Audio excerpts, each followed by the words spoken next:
অনেকদিন পর আজকে আবার একটা নতুন ভিডিও নিয়ে আসলাম। এই ভদ্র মহিলাটি দোকানে আসার পরে অনেক মালামাল নিল।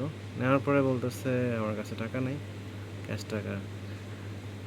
আসলে এই ভিডিওটা করার উদ্দেশ্য হচ্ছে যে এটা, মেয়েদের বুদ্ধি আসলে হাঁটুর নিচেই থাকে। অনেকক্ষণ মালামাল নিল, এরপরে কাউন্টারে এসে কয়েকটা মালামাল আবার রিটার্ন দিয়ে দিল। রিটার্ন দেওয়ার ওকে, ভালো কথা। এখন যেগুলো রিটার্ন করছে এরপরও বলতেছে ওর কাছে টাকা কম আছে। আমি বললাম যে ঠিক আছে, টাকা যেহেতু কম আছে কী করে, তাহলে আমাদের দেশে বিকাশের সিস্টেমের মতো এদেশে আছে। তো আমি বললাম ঠিক আছে, তাহলে মোবাইল পেমেন্ট করো। তো বলতেছে মোবাইল পেমেন্ট করবো, তো আমার সাথে আমার গাড়িতে চল। তা আমি গাড়িতে যাবো, ওকে নাম্বার দিব, সেই সময়টা বন্ধু থাকে না দোকানে, আরও কাস্টমার চলে আসতেছে। তো একটা পর্যায়ে কী করলাম, আমি ওকে আমার দোকানের যে বিল বুক আছে, বিল বুকটা ওকে দিলাম। ওখানে আমার নাম্বার লেখা ছিল। ওকে নাম্বারটা দিয়ে বললাম যে ঠিক আছে, আপনি এই নাম্বারে টাকাটা পাঠিয়ে দেন। তো আমি ওনার হিসাবগুলো করতে থাকলাম। এই যে উনি হাত দিয়ে একটা এই ওয়াইফাই নিল, ওইটা রেখে দিচ্ছে। 2 প্যাকেট চিপস আর রিটার্ন করে দেবে। টোটাল যে টাকা পরিমাণ হয়েছে ওই টাকা ওনার কাছে নেই। উনি কিছু প্রোডাক্ট রিটার্ন দিয়ে দিল, আরও কিছু নিতে চাইলো, তো সেটা নিল না। তাও যাই হোক, আমি এগুলো প্যাক করে দিলাম, সব কিছু ওনাকে বুঝিয়ে দিলাম।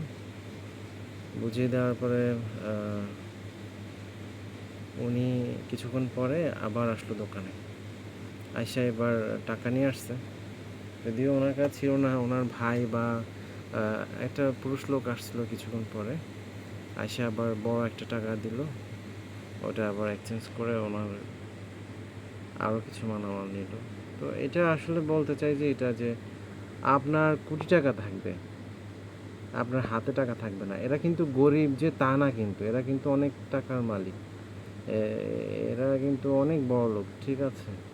কিন্তু কথা হচ্ছে টাকা সাথে রাখে না, টাকা রাখে হচ্ছে এটিএম কার্ডের মধ্যে। আমার এখানে যে মোবাইলের সাথে ক্যালকুলেটরের সাথে একটা ডিভাইস রয়েছে, এরকম ব্যাংক থেকে এরকম একটা ডিভাইস দেয় আর কি, ইয়ে করার জন্য। তো ওই ডিভাইসটা আমার কাছে ছিল না। এটিএম কার্ড থেকে টাকা কাটার জন্য একটা ডিভাইস থাকে, ওটা আমার কাছে ছিল না। তো একটা পর্যায়ে মোবাইলে টাকাটা দেয়। এখন দেওয়ার কথা হচ্ছে যে এই মানুষের টাকা কোটি টাকা থাকবে, কিন্তু টাকা হাতে নিতে পারবে না। হ্যাঁ, টাকা হাতে থাকবে না, এই হচ্ছে বিষয়। টাকা হাতে নিতে পারবে না। তা আমি ওনাকে বাকি প্রোডাক্টগুলো ওনার গাড়িতে নিয়ে দিয়ে আসলাম। গাড়িতে যাওয়ার পর দেখি যে আরেকটা মেয়ে বসে আছে গাড়িতে। ওর ড্রেস আপ তো ভালো ছিল না। তো আমি লজ্জা পাই, ওর দিকে আর তাকাইলাম না, আমি একটু পিছনে দাঁড়াই দিলাম। তারপর আমাকে ডাকতেছে বারবার কথা বলার জন্য, নাম্বার বলার জন্য। তা আমি কি করছি, আমি বললাম যে একটু অপেক্ষা করেন, আমি আসতেছি। আমি এসে আমার দোকানে একটা বিল বুক নিয়ে ওনার হাতে বিল বুকটা দিয়ে দিলাম।